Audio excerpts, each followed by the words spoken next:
I think it's also great to have actually these diverse jobs in the job that I have. So a part of it is the field work.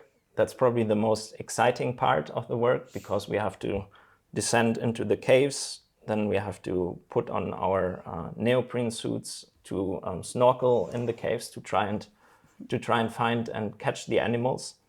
Then we take a swab of their DNA. And then once we have these samples, we also take a picture of the olms. We go out of the cave again, and then the lab work starts. So with these DNA swab samples, from these swabs, we extract the DNA. And then the next challenge is the olm has a really massive genome.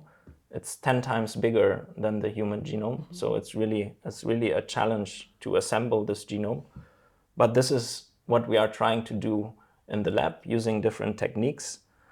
And then finally, the last stage is in front of the computer, trying to analyze all the data. And this is, there's a lot of help also needed from other people in all of the stages.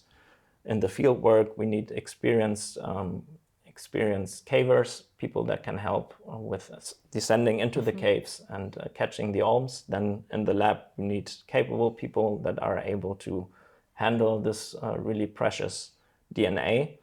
And then in the analysis part, we need capable people that are able to work with such a massive genome. That is really a challenge. It's one of the largest genomes that has been sequenced so far of all animals. So it's really a challenge.